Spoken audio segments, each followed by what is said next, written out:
Hey guys, I just got done watching Gladiator II and oh my goodness, it was amazing. It was so awesome. There was cool fighting scenes, the characters were great, all around, it was fantastic. I have a lot to talk about, so let's get started. I'm gonna talk about the characters first. The main character is Lucius, son of Maximus, played by Paul Mescal. Now, I haven't seen Gladiator 1, but my dad kind of filled me in on like who Maximus was and like some of the backstories. But he was a pretty important dude. I still need to watch Gladiator 1 because I thought Gladiator 2 was awesome, so I need to like watch it to be like, oh, now I get what's going on. And he was great. I mean, he had a wife. He was just like a normal dude that like got thrown into this. He wasn't like the main guy from 300 who was like kind of cold, emotionless, just ready for war all the time. This dude had humor. He was funny. He was like kind of had a smart butt mouth on him. But he was also an awesome leader and captain. So overall, I was pretty happy with him as the main character. But my favorite guy was Macrinus, played by Denzel Washington.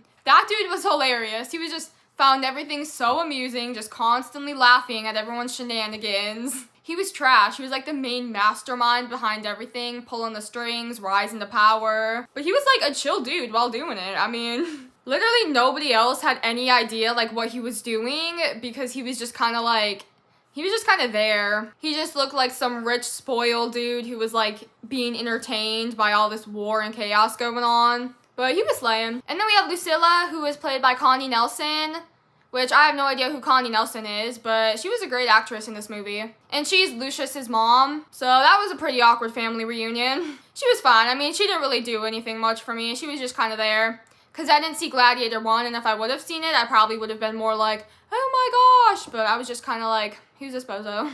Along with Macrinus, the emperors were like my second favorite. They were so awful. It was so funny. The youngest brother, I think? I don't know if he was the youngest. I think he was the youngest. Emperor Caracalla or something, I have no idea how to say his name, was constantly angry. He was like yelling. He'd go from like 0 to 100 in 2 seconds. He'd be like happy, calm, laughing, watching the battle in front of him, and then he'd be like screaming and like trying to kill someone. That dude was incredibly unhinged. But since he was so unhinged and crazy, he got played by Macrinus. And then Marcus Acacius, who was played by Pedro Pascal, was amazing as well. He was like Lucius's sworn enemy in this movie because he did something to him that like made him really mad. I don't want to spoil it and say what he did, but it was bad. And Pedro Pascal is amazing. I mean, he did fantastic in this movie. He was such a conflicting character. You go from hating him for what he did to Lucius to like, also, wait a minute, he kind of had to like somewhat liking him or at least understanding him. And then at the end, to feeling bad for him. He was brilliant though. And then you have the extra background characters and crew members that really tie everything together. The movie had a very interesting concept and great plot. I mean, it was so cool, like in the battle arenas, what they did, how they throw everyone into the big pit thing and they'd all fight to the death. They did some very interesting, over-the-top things in the Colosseum that were very silly and were not at all possible in any circumstance. At one point, they filled the Colosseum up with water and like they went in on boats to have a boat fight, but there were sharks swimming around. It was like, oh, okay. Do I want to know how you got the sharks in there? But it was super intense and you enjoyed watching it, even if it didn't make a whole lot of sense because the characters were so great. This movie had a ton of ties to the first one. They kept bringing up Maximus and Lucius when he was a kid. I really enjoyed it. I mean, it could have been like a whole separate movie almost if they didn't have like the whole Maximus stuff in it and Lucius being his son. But other than that, like, I almost didn't even need to see the first one. I just wanted to watch it because I loved Gladiator 2.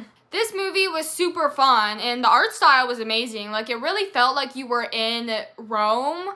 It looked very historically accurate. The lighting was amazing based off of where they were at. It had like a fluorescent look most of the time. Like it was very cool colors, not very warm. Think school hallways. But it worked very well because it helped to contrast more of the warmer colors, like when there was fire or blood involved, which there was a lot of that. And some of the darker areas. The fighting and action was insane though. They'd be like cutting people's necks off, ripping through people. It was very entertaining. Gladiator 2 was 2.5 hours-ish though, and it felt very long. Definitely in some points. I mean, compared to Wicked, where Wicked moved very fast the whole time, Gladiator 2 definitely had some slower parts. This one, I I mean, if you like longer movies, then yeah, see it in the theaters. But if you don't, like, I would wait until streaming just because it did feel kind of slow.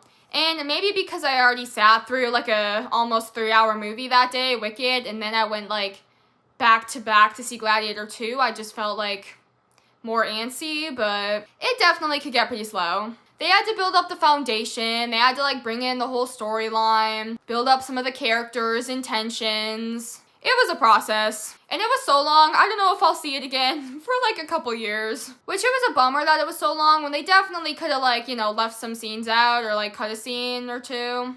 They had some very unnecessary stuff in it. Especially with the whole like Maximus stuff and like Lucius, who he was like really related to, like it was only 25 years after the first one, so of course like they were gonna do something with that, but they just really dragged it out. Like they could have wrapped up that whole tie stuff in like 10 minutes and then just had the rest of the movie be its own thing. So lengthwise, the movie wasn't great for that, but everything else was phenomenal. And the characters, I think, really helped. I mean, if you have like a great set of characters, the movie's gonna be a lot more enjoyable. Which it definitely felt like that. Because then you care for the characters and you care like what happens to them and you're invested in their stories. And it just makes the whole experience 10 times better. But overall, Gladiator II was amazing. The action and stuff they did in the Colosseum, like in battles, and when they got brought over to Rome for the first time was so cool. And Lucius was just a really inspirational, motivational main character. So that was my thoughts on Gladiator II. I really enjoyed this movie. The action and amazing characters was definitely worth it. Just maybe wait till it comes out on streaming. Make sure to comment your thoughts on this movie and like and subscribe if you've enjoyed. Don't forget to ring that notification bell so you don't miss a very important review coming up of Arcane, the final act. And I have some very conflicting thoughts on it, so I have kind of a lot to say, good and bad. Thanks for watching, and I hope I'll see you around.